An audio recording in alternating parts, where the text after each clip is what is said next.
I'm Caroline Warburton and I run Wild Scotland, the Scottish Wildlife Tourism Association. What do I like most about Scotland? Well, there are so many things, but in particular I think it has to be the natural environment. I can't think of many other places in Europe that have such a range of different places where you can go and see some wonderful wildlife.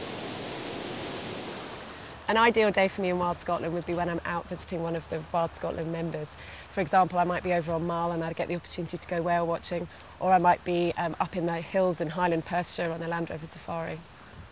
Who can't fail to be impressed with these mountains and lochs? So whether you want to go hill walking, Munro bagging, climbing, rambling, canyoning, whatever you want to do, there's something for everybody really.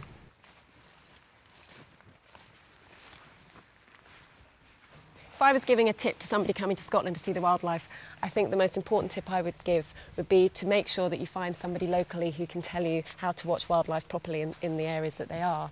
For example, if they can go out with somebody on a boat, they're going to know the best places to see the whales and dolphins or the seabirds and to make sure that they don't disturb them. And people in Scotland love helping visitors, so I'm sure you'll have no trouble finding anything.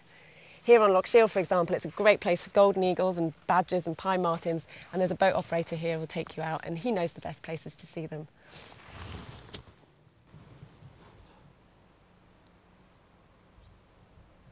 Scotland is a nature lover's paradise.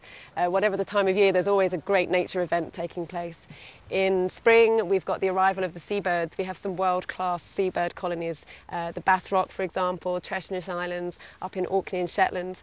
If you love the land, we have some great upland species. We've got red grouse, ptarmigan, black grouse, capercaillie, some really unique species like crested tit, Scottish crossbill, and of course we have our very enigmatic Scottish wildcat. If it's the water you like, well then I think probably the best things are the minke whales. We've got some of the best places to see bottlenose dolphins probably in Europe, up at Chanonry Point, and we always have regular visitors from killer whales, common dolphins and the occasional humpback whale as well. The thing I like most about April, I think, has to be the fact that spring is on the way. The days are getting longer and the wildlife is just starting to get ready for the spring. The birds are starting to sing, the flowers are starting to come out. It's a great time to visit Scotland. I'd hope that people would take away from a holiday here in Scotland, well, most importantly, that they would come back, that they would want to come back and they'd tell all their friends about how great Scotland is. I hope they receive a warm welcome and I hope they fall in love with this landscape and our wildlife.